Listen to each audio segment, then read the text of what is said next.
राम कृष्ण हरी जय जय राम कृष्ण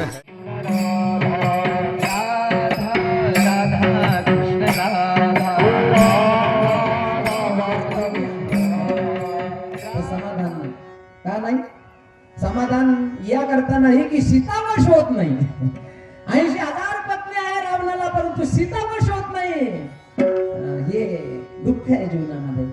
आणि म्हणून रावणासारखा जो आहे क्रूर, त्याला दंड देण्याकरता भगवान आले. जेणे संकटले या धर्माचे कैवारी, आपण पया धनुष्य करुणे दुसरी, विजय लक्ष्मी एक मोहरे केले त्रेतायुगामध्ये. पाठी उभे ठाकून सुवेळी, प्रताप लंकेश्वराची सिसाळी, गगनी उदो म्हणतया हस्तबळी दिदली भूता, जेणे देवांचा मानो किवसिला, धर्मासी जीर्णोद्धारू केला. आणि सूर्यवंशी उदेला सूर्य जो का. सूर्यवंशामध्ये मर्यादा पुरुषोत्तम अवतार प्रभू रामचंद्र आले दिवसा 12 वाजता. श्रीराम जय राम जय जय राम, श्रीराम श्रीराम जय राम गाडी वाजवा. श्रीराम जय राम जय राम, श्रीराम जय राम जय जय राम, श्रीराम जय राम जय जय राम, श्रीराम जय राम जय राम,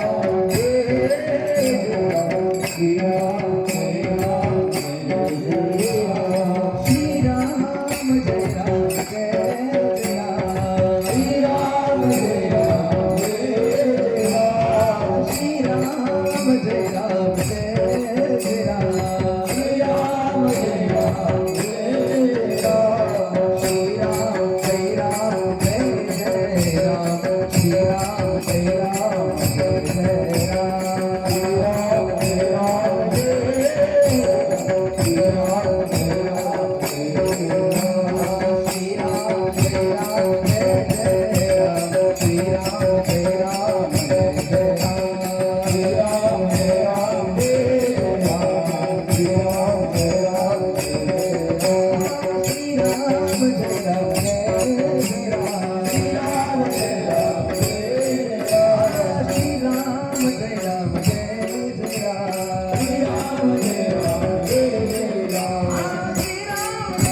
प्रभू रामचंद्र आले रामनवमीला.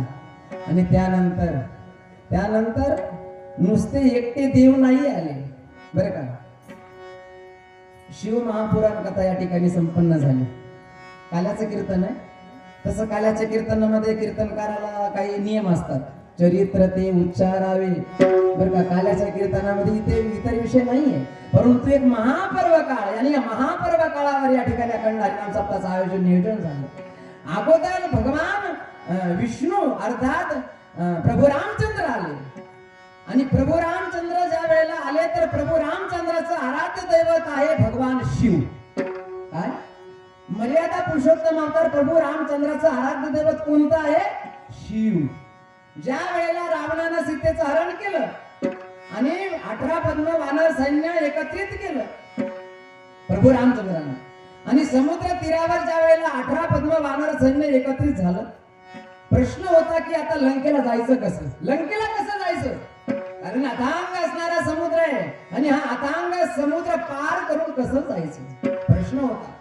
आणि अशा वेळेला त्या ठिकाणी हनुमानजी आहे. आणि मग हनुमानजी असल्यामुळे हनुमानजीने एका दगडावर रा लिहिलं आणि दुसऱ्या दगडावर मा लिहिलं आणि ते दगड पाण्यामध्ये सोडले. आणि पाण्यामध्ये सोडल्याबरोबर आणि पाण्यावरती दगड तरायला लागले. करता करता पाण्यावर दगड तरले म्हणजे सेतू तयार होऊ लागला आणि पाण्यावर सेतूही तयार झाला. पण ज्या वेळेला या असणाऱ्या पुलाचं काम याचा शुभारंभ झाला तर त्या वेळेला सर्वप्रथम प्रभू रामचंद्रानं एका शिवलिंगाची स्थापना केली बरं का. त्या शिवलिंगाचं नाव आहे रामेश्वर. रामेश्वर आहे कारण लंकेला जायचं आहे आणि लंकेला जाण्यापूर्वी रामेश्वराची स्थापना करणारे भगवान प्रभू रामचंद्र आहे. आणि ज्या वेळेला या शिवलिंगाची स्थापना केली आणि मर्यादा पुरुषोत्तम अवतार प्रभू रामचंद्रानं नामकरण केले शिवलिंगाचं. काय? रामेश्वर. रामेश्वर हे नामकरण केलं आणि नामकरण केलं की आजपासून या दैवताला रामेश्वर म्हणावं. रामेश्वर हे नाव घेतल्याबरोबर भगवान शिव प्रगट झाले. भगवान शिवानं सांगितलं, प्रभू असं करू नका, असा अन्याय नका करू माझ्यावर. भगवान शिव प्रसन्न झाले. तिथं भगवान शिव प्रगट झाले आणि भगवान शिवानं सांगितलं, प्रभू काय नामकरण केलं तुम्ही? प्रभू रामचंद्रानं सांगितलं, भोलेनाथ तसं हा एक देव आहे, भोळा देव आहे, पण भोळा वेगळा आणि बावळट वेगळा. भगवान शिव हे भोळ दैवत आहे पण हे बावळट दैवत नाहीये. भगवान शिव यांचं सुद्धा आराध्य दैवत, भगवान शिवाचं आराध्य दैवत राम आहे. राम बरं का. रामाचं आराध्य दैवत आहे शिव आणि शिवाचं आराध्य दैवत आहे राम. प्रभू रामचंद्राने नामकरण केले या शिवलिंगाचं. आजपासून नामकरण आहे रामेश्वर. असं नामकरण का केलं त्याचं कारण ऐकायचं तुम्हाला. रामेश्वर हे नामकरण ज्या वेळेला केलं प्रभू रामचंद्रानं, कारण विचारपूर्वक नामकरण केलं. प्रभू रामचंद्र म्हणतात की रामाचा जो ईश्वर तो रामेश्वर. सरळ सरळ प्रभू म्हणतात की रामाचा जो ईश्वर तो रामेश्वर. भगवान शिव प्रसन्न झाले, भगवान शिव प्रगट झाले आणि भगवान शिवानं सांगितलं असं नामकरण नाही करायचं म्हटले प्रभू. मग तुमचं काय म्हणणं आहे, काय नामकरण करायचं दुसरं? भगवान शिव समोरून पुढं उभं राहून भगवान शिव म्हणतात प्रभू रामचंद्राला, राम ज्याचा ईश्वर, रामाचा जो ईश्वर तो रामेश्वर असं तुम्ही बोलले, मी तसं नामकरण नाही करत. मग राम ज्याचा ईश्वर आहे, भोलेनाथ काय म्हणतात, राम ज्याचा ईश्वर आहे तो रामेश्वर. आणि मर्यादा पुरुषोत्तम अवतार प्रभू रामचंद्र काय म्हणतात की रामाचा जो ईश्वर तो रामेश्वर. भोलेनाथ म्हणतात नाही नाही, राम ज्याचा ईश्वर आहे तो रामेश्वर. विठ्ठल विठ्ठल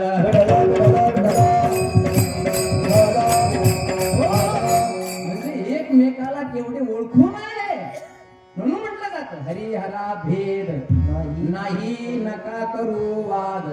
हरिहरामध्ये शिव आणि विष्णू मध्ये भेद नाहीये बरं का. एक श्लोक सांगतो मी आपल्याला, माझ्या मनाचा नाही रचलेला तो. एक विद्वान होऊन गेला बरं का, आणि त्या विद्वानानं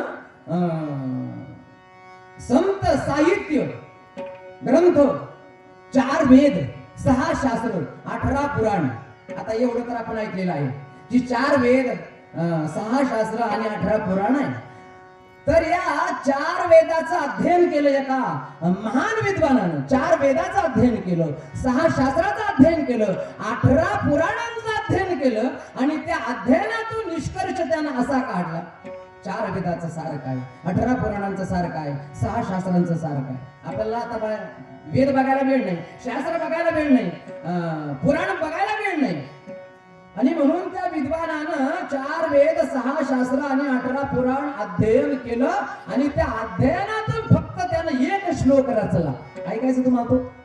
आता तो मग 6 शास्त्राचं सार, 4 वेदाचं सार, 6 शास्त्राचं सार आणि 18 पुराणांचं सार ज्या श्लोकामध्ये ज्या महान विद्वानानं तो श्लोक रचलेला असेल तो तर तुम्हाला ऐकावाच वाटत असेलच बरं का. आणि खरोखर ऐकण्यासारखाच आहे. आणि म्हणून तो विद्वान म्हणतो की मी आजपर्यंत 4 वेद, 6 शास्त्र, 18 पुराण या सगळ्या गोष्टीचं सांगोपांग अध्ययन केलं आणि त्या अध्ययनातून रचलेला हा श्लोक. काय म्हणतो तो विद्वान म्हणतो, मया पुराणोपपुराण युक्ताः. आजपर्यंत म्हणजे अर्ध्या श्लोकामध्ये मी काय काय केलं त्याचं वर्णन आणि त्याचा सार काय आहे त्याचं वर्णन दुसऱ्या ओळीमध्ये. तो म्हणतो मया पुराणोपपुराण युक्ताः सांगस्य वेदाः स्मृतयः समस्ताः बरं का मया पुराणोपपुराणयुक्ताः सांगस्य वेदाः स्मृतयः समस्ताः ही पहिली ओळ बघ मया पुराणोपपुराणयुक्ताः सांगस्य वेदाः स्मृतयः समस्ताः एतानि सर्वाणि विलोकितानि अवलोकन केलं एतानि सर्वाणि विलोकित्वामि न क्वापि दृष्टः शिव विष्णु भेदः मला कुठंही शिव आणि विष्णू मध्ये भेद आढळला नाही शिव आणि विष्णू हे एक आहे आजही ज्या वेळेला प्रभू रामचंद्र आले तर त्यानंतर 7व्याच दिवशी हनुमानजीचं प्रागट्य झालं कोण आहे हनुमानजी हनुमानजी कोण आहे हनुमानजी कोण आहे म्हणजे आपल्याला सांगायची गरज नाही हनुमानजी म्हणजे महारुद्र प्रगटले कारण अंजनी माता तप करत होती कुठं म्हटले ऋष्यमुख पर्वती अंजनी तप करी 8वीला अंतरी सदाशिव भगवान शिवाचं चिंतन करते पार्वती ओम नमः शिवाय शिवाय नमः ओम नमः शिवाय शिवाय नमः शिवाय शिवाय नमः ओम नमः शिवाय शिवाय नमः ओम नमः शिवाय शिवाय नमः ओम नमः शिवाय शिवाय नमः ओम नमः शिवाय शिवाय नमः ओम नमः शिवाय शिवाय नमः ओम नमः शिवाय शिवाय नमः ओम नमः शिवाय शिवाय नमः ओम नमः शिवाय शिवाय नमः ओम नमः शिवाय शिवाय नमः ओम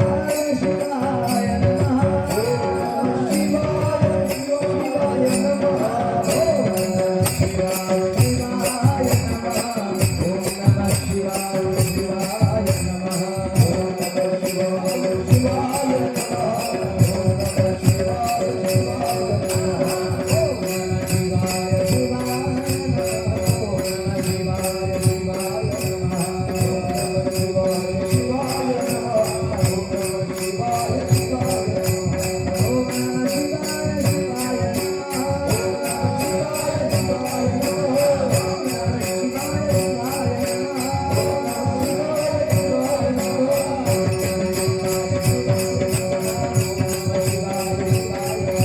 शिवाय शिवाय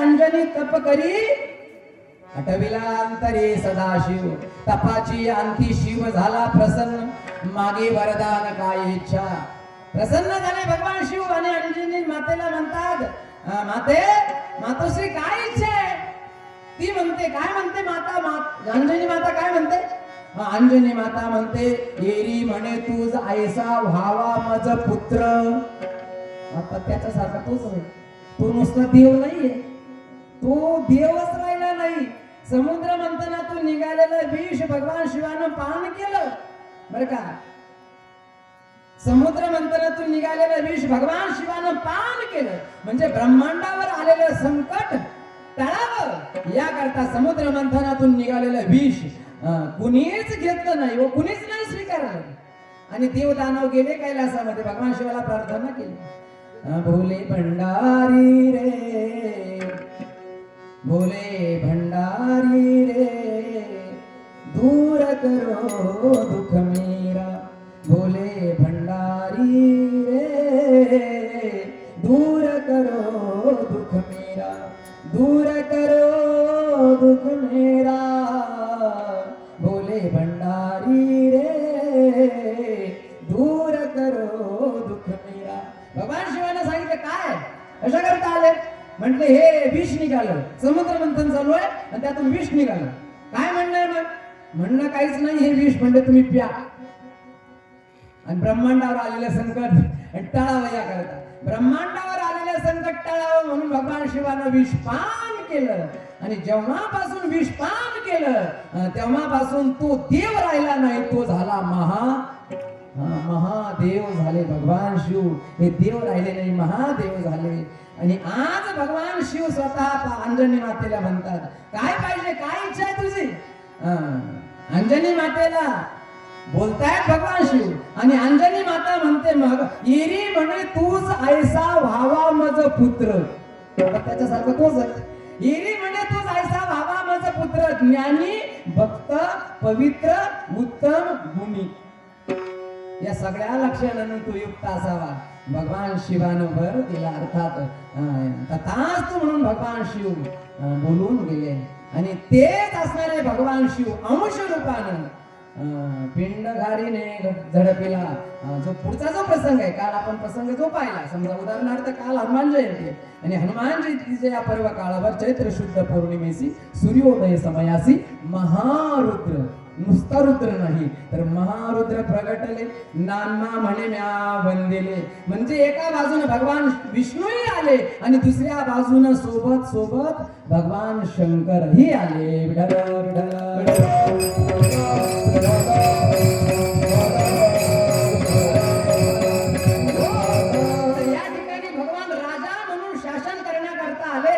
दोन अवतार, दो राजा. एक अवतार राजाचा राम राजा बरं का, आणि दुसरा राजा कृष्ण राजा बरं का. दोन अवतार, दो जलचर दो भूचर दो विप्र दो राजा. बौद्ध कलंकी अवतार लियो भक्तजनों के काजा. एक बौद्ध अवतार आणि हे दोन्ही पुढे कलंकी होणार. 10वा अवतार म्हणजे कलंकी अवतार. या अवतारांमध्ये व्यापार युग आणि कलियुगाच्या संधी काळामध्ये कालाचे कीर्तन, इतर विषयाला स्पर्श नाही, जवळजवळ नाही करायचा. काल्याच्या कीर्तनामध्ये काल्याचाच विषय असावा. परंतु एक फार मोठा पर्व काळ आणि या महापर्व काळावर आपण अखंड हरिनाम सप्ताहाचं आयोजन नियोजन या ठिकाणी केलं आणि शिव कथा, शिव महापुराण कथा या ठिकाणी संपन्न झाली. आणि त्यामुळे त्या विषयावर 2 मिनिटं या करताना बोललो. काल हनुमान जयंती झाली. मर्यादा पुरुषोत्तम अवतार नंतर व्यापार युग आणि कलियुगामध्ये, व्यापार युग आणि कलियुगाच्या संधी काळामध्ये कंसाच्या कारागृहामध्ये राजा म्हणून शासन करण्याकरता आले. 2 अवतार राजा म्हणून शासन करण्याकरता आले. आणि 2 अवतारामध्ये भगवंतानं दुर्जनाचा येणे करुणे संहार पूर्ण अवतार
रामचरित्राबद्दल थोडं आपण ऐकलं. रामचरित्र, राम रामेति रामेति रमे रामे मनोरमे सहस्र नाम तत्तुल्यम राम नाम वरामने. राम नामाचं महात्म्य सुद्धा सांगितलं राम रक्षा स्तोत्रामध्ये बरं का. आणि रामचरित्र चरितम रघुनाथस्य रामचरित्र महान पवित्र आहे. चरितम रघुनाथस्य शतकोटी प्रविस्तरम एकैकम अक्षरम पुंसा महापातकनाशनम. रामचरित्र फार पवित्र आहे. आणि त्यानंतर व्यापार आणि कलियुगाच्या संधी काळामध्ये कंसाच्या कारागृहामध्ये भगवंताचं प्रागट्य होत आहे. भगवान कोणाला म्हणतात? आज बरेच लोक स्वतःला भगवान समजतात. भगवान होण्याची फार इच्छा आहे आज बऱ्याच लोकांना. काही एक वर्ग मानतो स्वतः मीच भगवान आहे असं मानतो. आणि जर तुम्हाला फारच पुळका असेल बर का, भगवान होण्याचा जर फारच मोह असेल तुम्हाला, तर तुम्ही जे देवानं केलं ते अगोदर करा. थोडस काय केलं देवानं? ज्या वेळेला कृष्ण अवतार झाला, कृष्ण अवतारामध्ये भगवंतानं प्रगट झाल्यानंतर 6व्याच दिवशी एक मारली. 6व्या दिवशी पुतना 6व्या दिवशी आली ती. तिनं विडा उचलला होता कंसाच्या दरबारामध्ये. 6व्याच दिवशी पुतनेच्या स्तनातील विषपान केलं ना भगवंताने.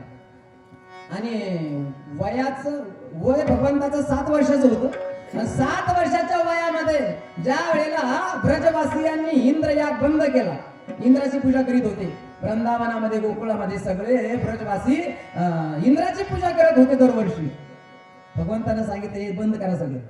जो गोवर्धन आपल्या गायींना गवत देतो, फळं देतो, पाणी देतो, त्या गोवर्धनाची पूजा करायची सोडून त्या इंद्राची पूजा, त्याला कधी पाहिलं नाही आणि त्याची पूजा करतात. भगवंताचं सगळ्यांनी ऐकलं. आणि त्यानंतर मग इंद्राची पूजा बंद झाली आणि गोवर्धनाची पूजा केली.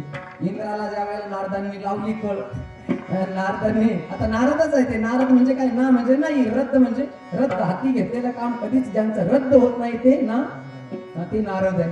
नारदांनी तिथं जाऊन टाकली थिंडी. तुमची पूजा बंद केली म्हटले ब्रजवासियांनी. त्या कृष्णाने सांगितल्यानुसार त्यांनी गोवर्धनाची पूजा केली. इंद्र कुपित झाला, क्रोध आला आणि त्या इंद्रानं मग ते प्रलय काळातले मेघदूत पाठवून सगळं गोकुळ वृंदावन सगळं जन्मय करून टाका म्हणतो. ढगांचा गडगडाट सुरू झाला, विजेचा कडकडाट सुरू झाला, मुसळधार पाऊस पडायला सुरुवात झाली. आणि अशा वेळेला मग भगवंताला सर्व ब्रजवासी शरण गेले. सांगितले प्रभो हरी शरण, हरी शरण, हरी शरण, हरी शरण, हरी शरण, हरी शरण, हरी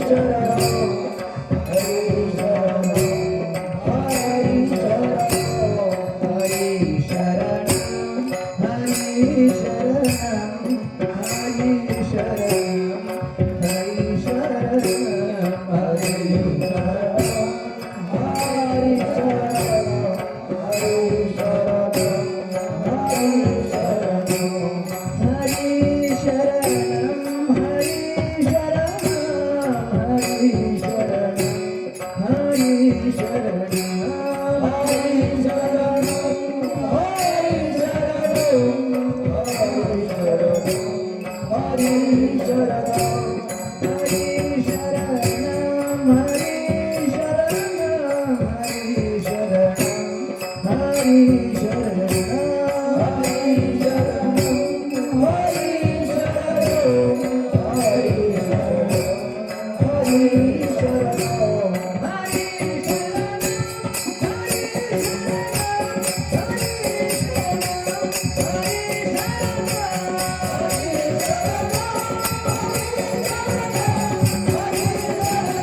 संकट आलं, मुसळधार पाऊस सुरू झाला.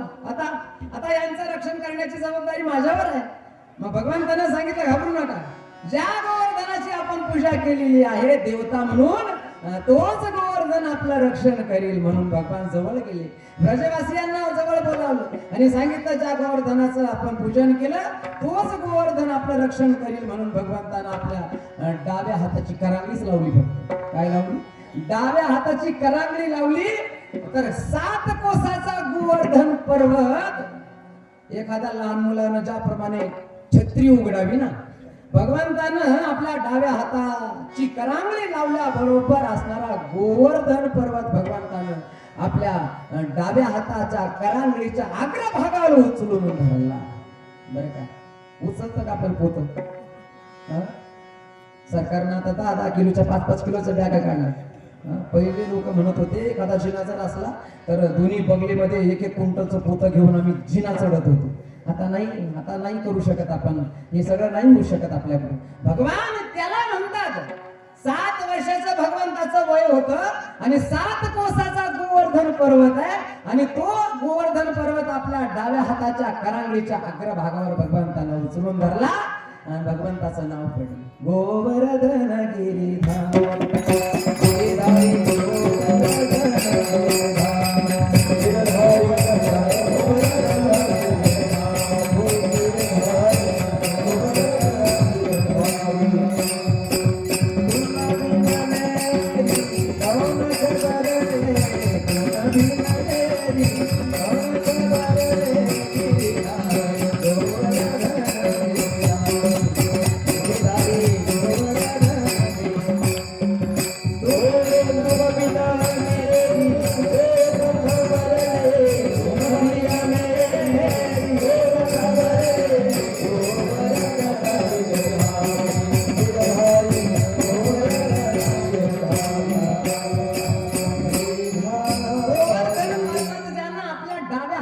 करंगळीच्या अग्रभागावर उचलून धरला त्याला भगवान म्हणतात. आणि भगवान शब्दाची व्याख्या करताना ज्ञानेश्वर महाराजांनी ज्ञानेश्वरीमध्ये अशी केली. ऐकायची? ज्ञानेश्वरीमध्ये माऊली ज्ञानेश्वर महाराज भगवान कुणाला म्हणतात? कुणाला? ज्याच्या जवळ 6 गुण आहे. ऐका यशस्वी अवतार्य. कीर्तन कळतं ना? पण माऊली ज्ञानेश्वर महाराज म्हणतात ऐका यश श्री अवतार्य ज्ञान वैराग्य ऐश्वर्य हे 6 गुण वर्य वसती जेत म्हणून तो भगवंतू. भगवान शब्दाची व्याख्या करताना माऊली ज्ञानेश्वर महाराजांनी केली. ऐका काय? यश श्री औदार्य ज्ञान वैराग्य ऐश्वर्य हे 6 गुण ज्याच्या जवळ आहे त्याला भगवान असं म्हणतात. आणि आमचे ज्ञानेश्वर महाराज भगवंताजवळ 6 गुण असल्यामुळं 6 गुणांना युक्त ज्याची घोंगडी आहे त्याचं वर्णन करतात. कानोबा तुझी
स्वगत सच्चिदानंद मिळोनी शुद्ध सत्व गुणी विनली रे. षडगुण गोंडे रत्न जडित तुझ श्याम सुंदरा शोभली रे तुझ तुझी घोंगडीचा. ही भगवंताची घोंगडी आणि तुम्हाला मला सुद्धा भगवंतानं घोंगडी दिली. पण ही घोंगडी कशी आहे? घोंगडी म्हणजे हे मनुष्य शरीर आहे. या मनुष्य शरीरामध्ये 9 छिद्र आहे बर का. आणि काय आहे या शरीरामध्ये? म्हणजे काम कर्म विद्या त्रिगुण पंचभूताने विनली रे. आणि यामध्ये काय आहे? रक्त रेत दुर्गंधी जंतू नरक मुताने भरली रे तुझी घोंगडीचा गली. ती मदाला म्हणते हा देव नाशिवंत मळमूत्राचा बांधा वरी जन्म घातले रे कर्म कीटकाचा सांदा रव रव दुर्गंधी रे अमंगळतीचा बांधा म्हणून स्मरे त्या हरिहरा शरण जाई गोविंद. भगवान आहे. भगवंतानं जे कार्य केलं अवतारामध्ये कृष्ण अवतार. कृष्ण चरित्र विचित्र आहे परंतु काल्याच्या कीर्तनामध्ये कृष्ण चरित्राचं वर्णन भगवान श्रीकृष्णाचं प्रागट्य कंसाच्या कारागृहामध्ये. वसुदेवाचा विवाह देवकी बरोबर झाला व्यापाराने कलियुगाच्या संधी काळामध्ये. आणि कंसालाही आनंद झाला. आपली बहीण चुलत बहीण होती कंसाची देवकी. आणि लग्न समारंभ पार पडल्यानंतर आपल्या बहिणीला घेऊन रथारूढ कंस झाला. रथावर बसला, सारथी म्हणून बसला आणि निघाला रथ. रोख निघाल्यानंतर आकाशवाणी झाली, सावधान कंस महाराज. आकाशवाणी झाली. सावधान म्हटल्यानंतर त्यानं पाहिलं कोण? कुणी आवाज दिला. सावधान म्हटल्यानंतर आकाशवाणी बोलायला लागली. आकाशवाणीने सांगितलं की आकाशाची वाणी सांगत असे कंसा मानी हा भरवसा बोलण्याचा. मी काय सांगते जरा कान उघडे ठेवून ऐक. कान उघडेच आहे म्हटले माझे. मग तिनं सांगितलं की या देवकीचा 8वा जो पुत्र वधील तुझसी. या देवकीला 8 मुलं होतील आणि 8वा जो मुलगा होईल ना तो तुझा घात करेल. 8वा जो पुत्र वधील तुझसी. ऐकताची मानसी क्रोधाला राग आला कंसाला आणि कमरेची तलवार उपसवली कंसानं आणि मारण्याकरता मारावया खडगधा होताचे. अर्थात या ठिकाणी ज्या वेळेला समोर देवकी होती कमरेची तलवार उपसवली, केस धरले देवकीचे. मारणार एवढ्यामध्ये वसुदेवानं सांगितलं अरे कंसा अरे तुझी बहीण आहे आणि तिचा आत्ताच विवाह झाला आणि तिला तू मारतो हे योग्य नाही. तुझ्या सारख्याला शोभत नाही. मी तुला वचन देतो या देवकीला जी मुलं होतील ती मुलं मी तुझ्या स्वाधीन करेन. होताची प्रसूत नेऊनिया देत. 6 मारले त्यानं जवळजवळ 6 मारले आणि 7वा तर जन्मालाच आला नाही. आणि 8व्यांदा मात्र देवकी गर्भवती आहे. आणि आता देवकीचं जे तेज आहे नामदेव महाराज म्हणतात की देवकीचे तेज दिसे जैसा सूर्य कंसाची हृदय जळत असे. कंस घाबरला. 8वा जो मला मारणार आहे नारदानं सांगितलं होतं कंस महाराज तुम्हाला मारणारा जो आहे ना त्याचं स्वरूप आहे का? म्हटले सांगा गुरुदेव. नारदाने सांगितलं वो काला काला होगा और मुरली वाला होगा, घुंघराले बाल होंगे, देखने में छोटा सा होगा लेकिन बड़ा ही खोटा होगा. नारदांना सांगितलं होतं आणि तेव्हापासून भीती निर्माण झाली कंसाला. आणि 8व्यांदा ज्या वेळेला देवकी आता गर्भवती आहे स्वतः भगवान देवकीच्या गर्भामध्ये आलेले आहे. काय देवकीचं ते भाग्य असेल. कारण भगवंतानं सांगितलं होतं की देवकीच्या गर्भा येईल भगवान, मी स्वतः येणार आहे. ज्या वेळेला सर्व देव विनंती करण्याकरता गेले आणि आज 8व्यांदा देवकी गर्भवती आहे.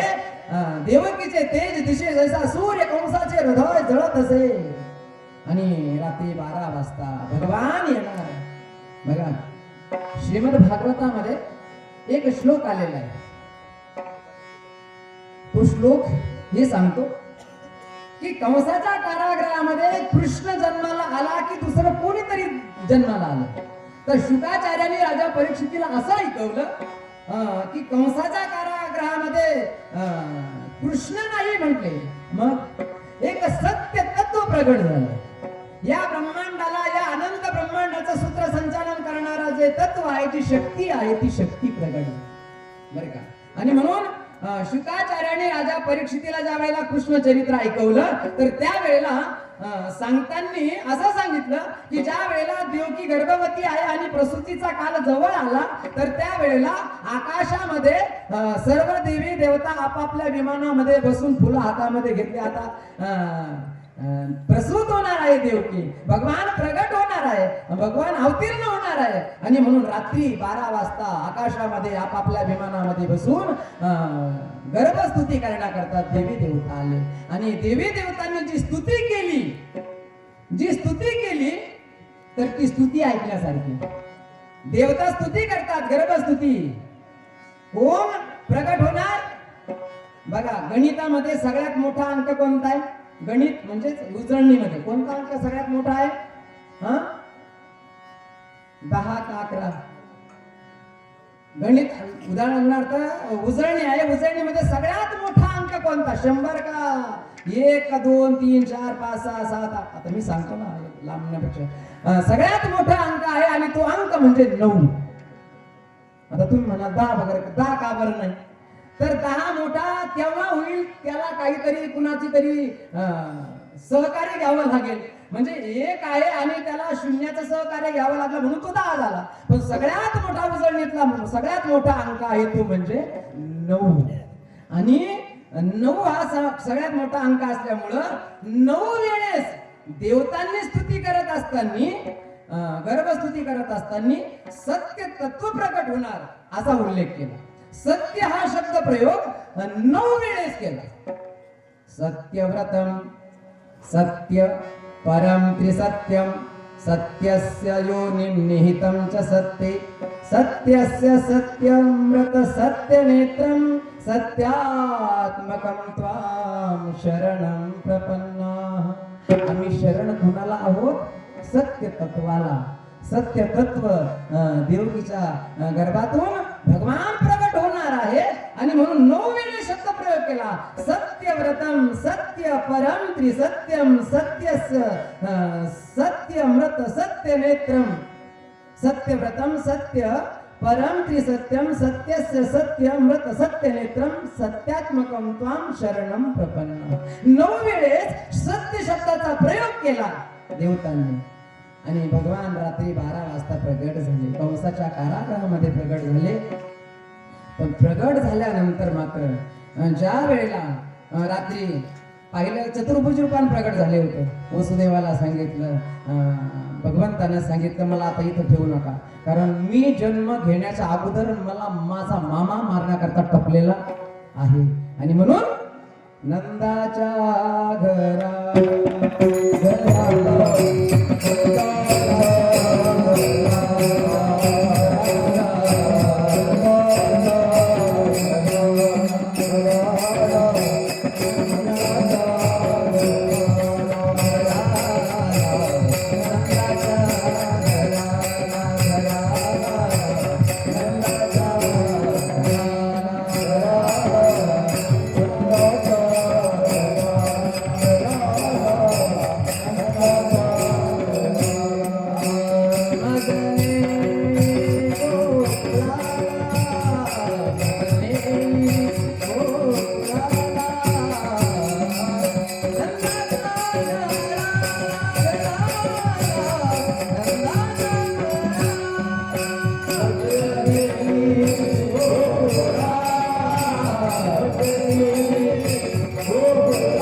ठेवू नका म्हटल्याबरोबर भगवान आहे, भगवंतानं सांगितलं आणि बाल रूप भगवंतानं धारण केलं. भगवंताला आज हा भगवान आहे.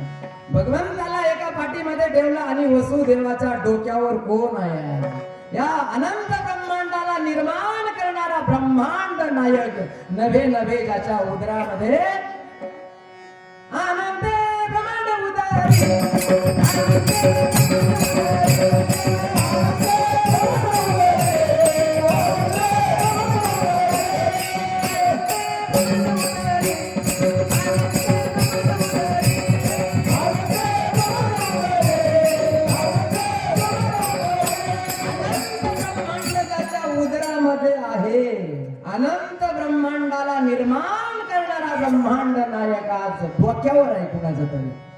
तो साधा नाही बाप सुद्धा.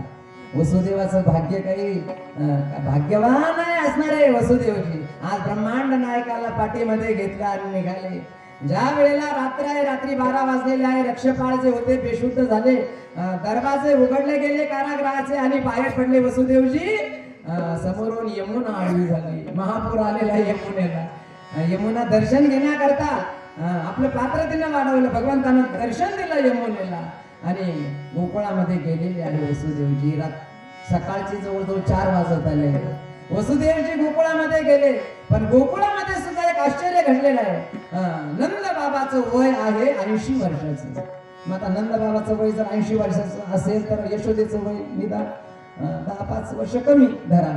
80 वर्षाचं वय नंद बाबाचं, तर 70-75 असं धरा आपण यशोदेचं वय आहे. आणि या कालावधीमध्ये नंद बाबाला मूलबाळ नव्हतं, संतती नव्हती. आणि आज या ठिकाणी गोकुळामध्ये एक आश्चर्य घडलं.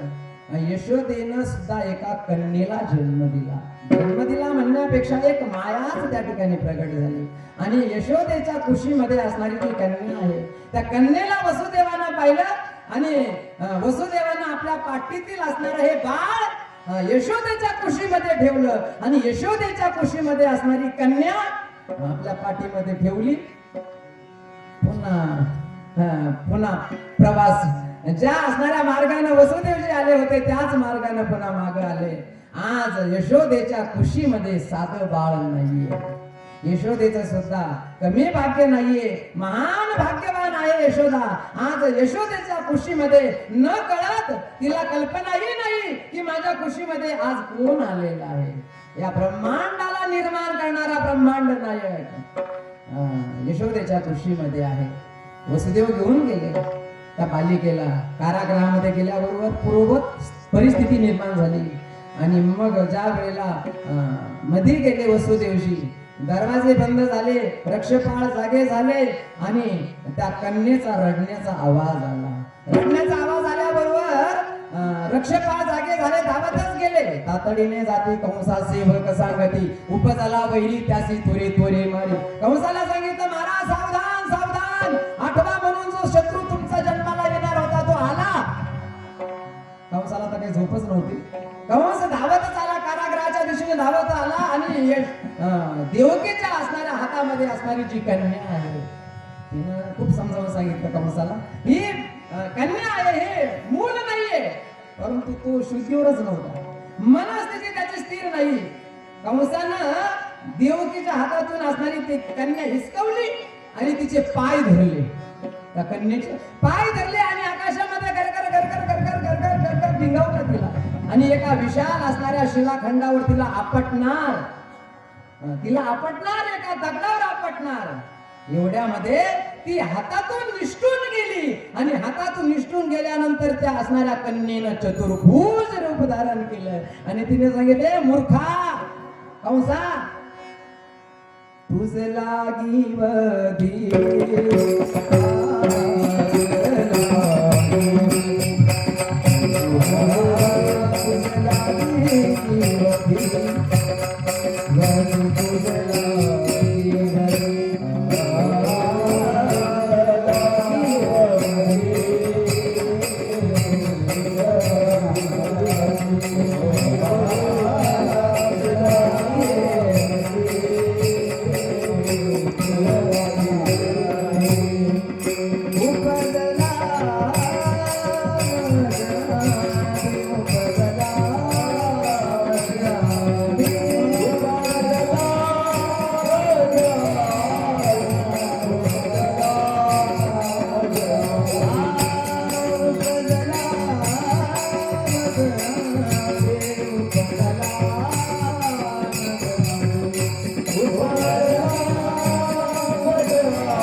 तुझं लागी वधी, तुला तुझा वध करण्याकरता जो येणार होता ना तो उपजाला मजा आधी, तो माझ्या अगोदर जन्माला आला. आल्या बरोबर तो माझ्या अगोदर जन्माला आला आणि आज या वेळेला तो कुठे आहे? त्या कन्येनं अर्थाच्या चतुर्भुज रूप धारण करणाऱ्या देवीने सांगितलं सगळा पत्ता नाही सांगणार म्हणजे तुला, एवढी मूर्ख नाही म्हटले मी. ती असणारी देवी बोलायला लागली. पण तुझं लागी वधी उपजाला मजा आधी, त्याचा जन्म झालेला आहे. घाबरला आता असणारा हा कंस घाबरला बरे का. परंतु भगवंताचं प्रागट्य ज्या वेळेला गोकुळामध्ये झालं ना बरे का, सगळ्या गोकुळवासियांनी आज संपूर्ण असणारा हे जगात भगवंताचं स्वागत करतंय. स्वागतम कृष्ण सुस्वागतम कृष्ण.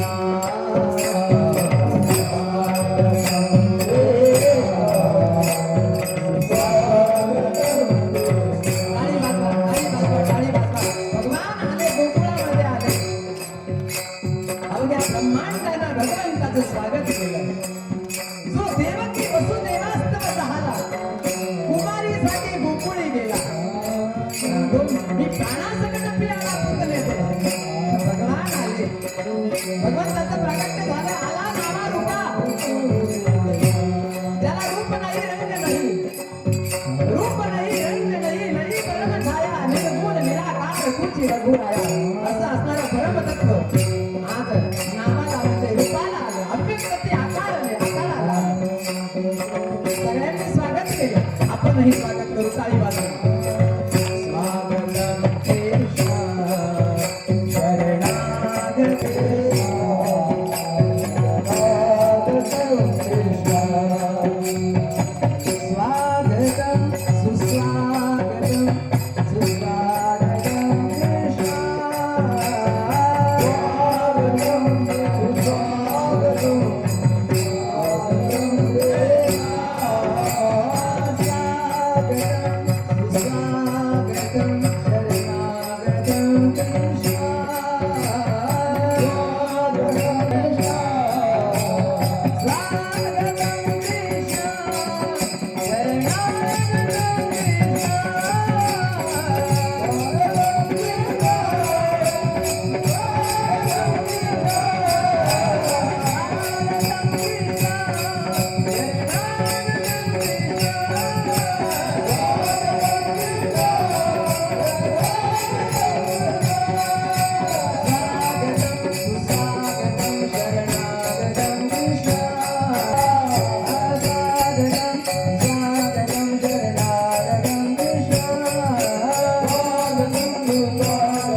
गोकुळवासियांना जे सुख झालं त्याचं वर्णन करतात महाराज अभंगाच्या प्रथम चरणामध्ये.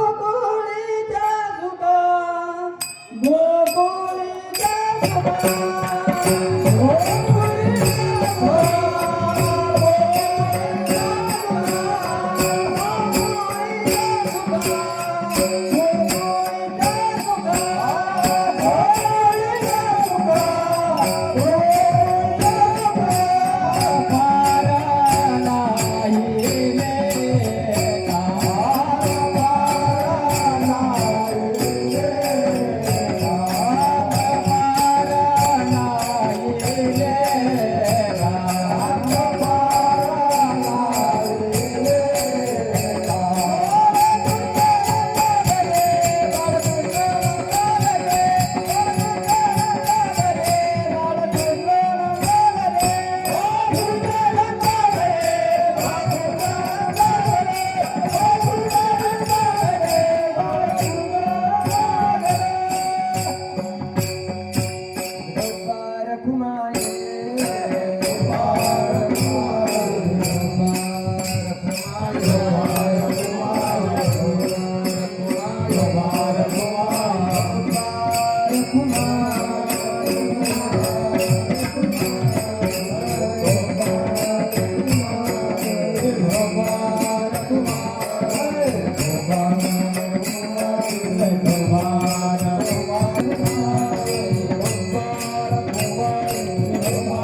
दहा 5 मिनिटामध्ये करून घेऊया. गेल्या 6-8 दिवसापासून या ठिकाणी आल्या आडवा टाळ वाजवणारच आहे.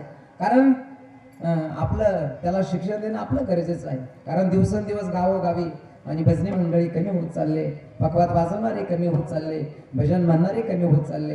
आणि म्हणून खरोखर आज या ठिकाणी उपस्थित समस्त ग्रामस्थ बल्लाळी सागर तरुण मंडळ, या तरुण मंडळानं या ठिकाणी भव्यदिव्य असणारं शिव महापुराण कथेचं नियोजन केलं. आणि त्यांच्या प्रयत्नातून, त्यांच्या आयोजनातून, नियोजनातून आणि हा असणारा अखंड हरिनाम सप्ताह या ठिकाणी संपन्न झाला.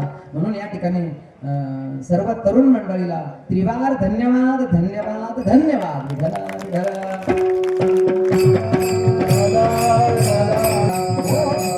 दहा 5 मिनिटामध्ये या ठिकाणी दहीहंडीचा असणारा हा कार्यक्रम आपण करणार आहोत. भगवान परमात्मा आले, गोकुळामध्ये आले, गोकुळवासियांना आनंद झाला. गोकुळीच्या सुखा अंत पार नाही लेखा. कोण आला गोकुळामध्ये? गोकुळामध्ये या ब्रह्मांडाला निर्माण करणारा भगवान परमात्मा आला आणि गोकुळवासियांना आनंद झाला. गवळण म्हणते गवळणीला पुत्र झाला यशोदेला, एक धावती एकी पुढे वाटी ताटी सुंटवडे. गोकुळवासियांना आनंद झाला कारण मूर्तिमंत आनंदच नंद बाबाच्या घरी प्रगट झाला. आनंद उत्सव, भगवंताचा जन्म उत्सव साजरा केला गेला. नंदजी के आंगन में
कोण प्रगट झालं नंद बाबाच्या घरी? मूर्तिमंत आनंद. आणि त्यामुळे गोकुळामध्ये असणारे सर्व नारी नार जे आहेत त्यांना सर्वांना आनंद झाला. आणि त्याचं वर्णन केलं द्वितीय चरणामध्ये. बाळकृष्ण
यशोदेच्या घरी आहे. बाळ कृष्ण नंदा घरी. आणि हे बाळ जगद्गुरु तुकाराम महाराज म्हणतात, संत महात्मा म्हणतात, हे बाळ नंद घरी, नंदाच्या घरी, यशोदेच्या घरी ज्या वेळेला आले, भगवान परमात्मा लहानचे मोठे होऊ लागले. लहानचे मोठे होऊ लागले, कालांतराने रांगवू लागले. तळवे तळात तळात टेकी तळवे तळात तळात टेकी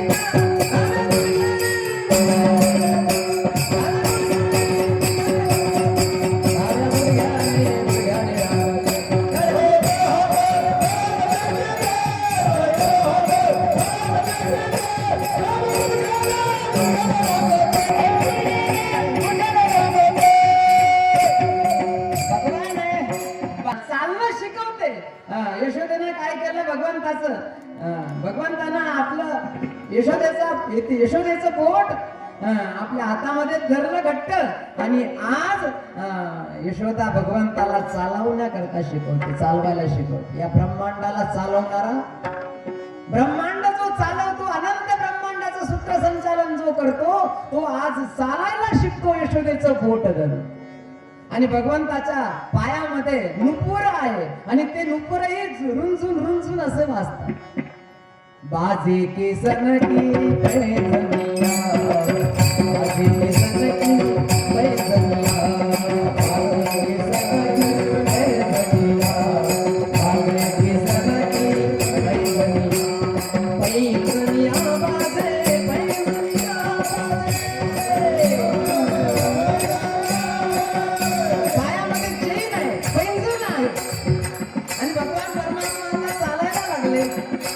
यशोदेचं पोट धरलं देवाला. या ब्रह्मांडानं त्याचं पोट धरावं आणि त्याला यशोदेचं पोट धरलं. आणि यशोदा त्याला चालवण्याकरता शिकवते. माता यशोदा जन्माशिका, माता यशोदा जन्माशिका,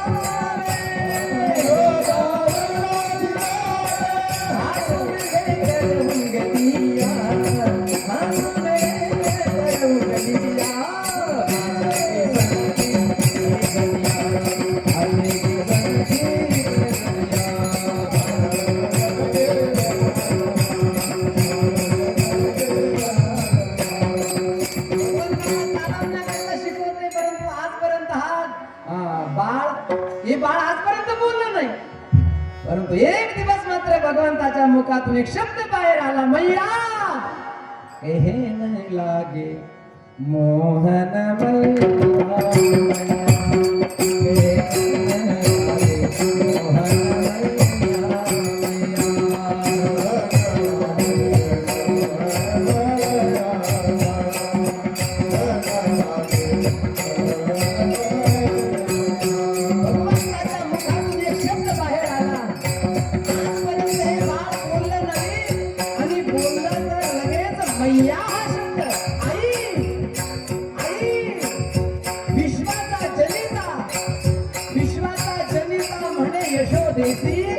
माता आई मैया, मैया हा शब्द ऐकला यशोदेनं, माझं बाळ आज बोलायला लागलं. यशोदा उंच गडीवर गेली, गोकुळामध्ये असणाऱ्या त्या गोपी गवळणी आहे, वर हात करून त्यांना म्हणायला लागली, ऐकलं का गोपीनो, ऐकलं का? ऊंची गडी चढी गई यशोदा,